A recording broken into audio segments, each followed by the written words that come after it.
Welcome to Bluntly Told. I'm Jennessa.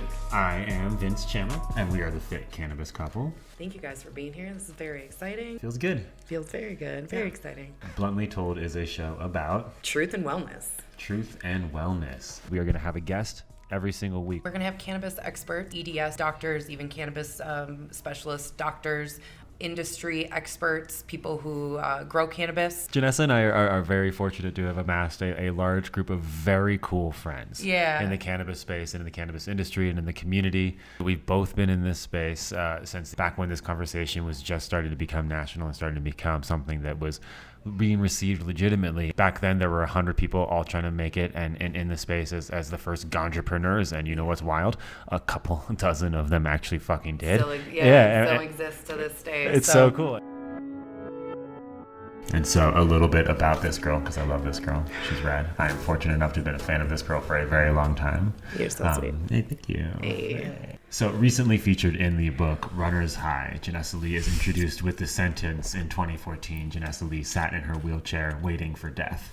She was an athlete who used whole food diets and really responsible athletic training programs to be able to work her way from a wheelchair, which EDS, Ehlers-Danlos syndrome. Ehlers-Danlos syndrome. Ehlers-Danlos syndrome. We just call it EDS around here. EDS so fast it does, everybody. Everyone does. By season 2, I will say this correctly, I promise. Having EDS, you're in all these different groups and stuff, and there's a big community of us, and there's the support of the people out there who know that it's real and also use cannabis too. That community has been growing, drastically over the last few years. So it's been really cool to see it also grow, because in the beginning, even that community, even my own community, also almost felt like they were against me, and it's taken over a few years to really kind of even see that take off. But we're a big population now too, so it's cool. She fought at the Minnesota State Capitol as a single mom for access for cannabis patients to cannabis way back in the day, before it was even fucking thinking it was possible for a parent, much less a single parent, to be risking it all with Child Protective Services still snatching kids because of this evil fucking plan. And then she brought it to Colorado as a cannabis refugee because it was easier to access the medicine that she needed. Yeah.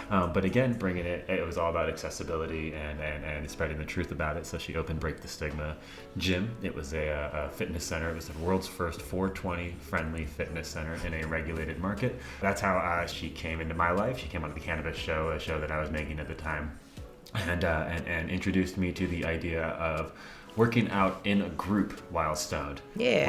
Which is fucking dope. It's the best. It is fantastic. It's pretty.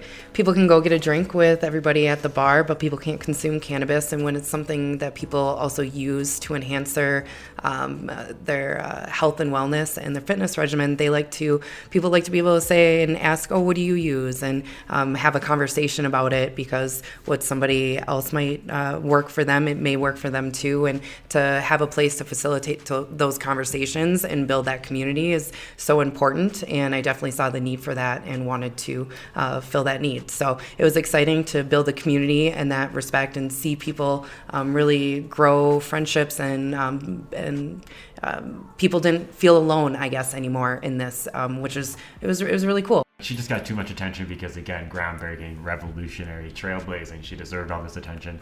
But then Fox News gave her attention. Fox News came and they did a newscast that went national overnight. So that was a great amount of publicity. And there were detectives at my door 13 days later ordering me to stop serving clients and requesting or ordering me to be in court. Unfortunately, it didn't go my way. So that's a little bit about me. Now Jay's back. Why I'm here and why I'm have the opinions I guess I do, and I can speak on the topics I speak on. Also, she's hot as hell. Shut up. This guy over here, this amazing man sitting next to me, he's absolutely one of the most talented producers, artists, also skateboarders, which is, your dad and getting back out there doing all that. It's pretty cool to see. He is a digital media marketing strategist. He also works for NCIA. You guys, that is an amazing organization. If you guys are not familiar, National Cannabis Industry Association, they do some amazing things. He likes to empower, educate, and teach people about things going on in the world that people should really be a part of, opening their minds, I guess. And yeah, I got into the cannabis space kind of backwards. I'm a decarceration activist, and the avenue to justice for me was through the decriminalization of all intoxicants and of all drugs. Cannabis was the most accessible. We're doing weed first. It is truly the gateway drug. I was a journalist for a long time, and I mostly did domestic conflict journalism. I was covering police shootings and uprisings and movements against them. And then I was brought to Colorado to build the Cannabist. It was the first national newspaper. From the Denver Post, let me just throw that in there. Focusing on the cannabis industry. Jennessa and I met on the Cannabist show when I was working at the Denver Post, and it was part of our Emmy Award-winning year of content. And after the Cannabist was taken away from us by Alden Global Capital, the vicious vulture hedge fund that owns the Denver Post, fuck them. Politics again there, right? Kind of fuck both of us there. So amazing how that happens. Yes. Yeah, the people in control don't want people who are moving up and making changes to be able to continue to have move a up. voice. Yeah, they kind of do take that away. If you're doing something really, really good and positive, sometimes it doesn't even matter if you're doing all the right things, you guys. It can come down to politics, and they can take it away in a flash. So that's exactly kind of what happened to him with the Cannabist at the Denver Post. I fight in Washington D.C. for the end of the criminalization of cannabis. I fight from the industry standpoint because my very jaded brain has learned that after 33 years, money really does push everything forward. You learn that you have to play the game if you want to have any benefit, I guess, in it for yourself or have a voice in it. So you've learned to do that really well and positioned yourself, I think, remarkably well in that. And you're making real changes with social equity programs and doing really amazing things within NCIA, you guys. I would definitely, again, recommend checking that out if you have not heard about it. So we're going to check in with friends every single week, but we're also going to be checking in with what's going on in the world. So what goes on in the world that you care about? I think it's really important to speak about cannabis laws and how they are evolving, and hopefully we can also get people inspired maybe to get involved in their local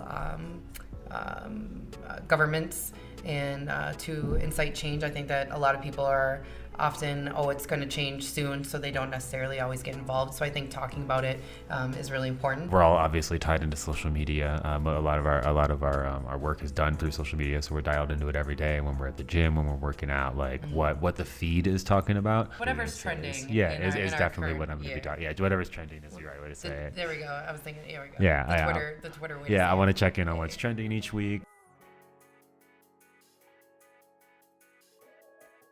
So, what we need from you, what we need from the viewers, what we need from the people, what we need from everybody out there is a little bit of guidance.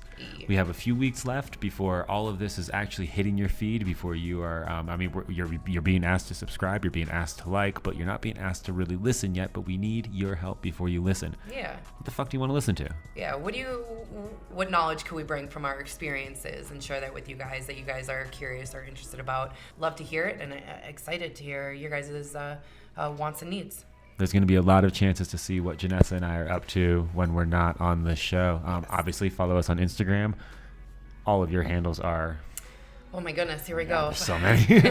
Fit Cannabis Girl is my Instagram handle, as well as Jaylee Wellness. You can also find the Bluntly Told handle on Instagram. We also are Jaylee Wellness on Facebook, Fit Canna Girl on Facebook. YouTube, we are YouTube.com/Bluntly Told. TikTok, we are Fit Canna Couple and Fit Canna Girl. It's at Fit Canna Boy on TikTok for me. Yep. And then over on Instagram, it's at Vinny_Chan, at Vinny Chan, and at Fit Cannabis Boy, right? So that's the handles. Those are the handles. Jennessa develops monthly fitness plans. She likes to be held accountable to them, help hold her accountable in a very nice way. Don't be an asshole. Hey. Like, come on, internet freaks. Like, we want to hang with you, but don't be dicks. So we're going to take a selfie because it's our first time recording the show. Wrapped. Go edit this shit. Let's go smoke a blunt first.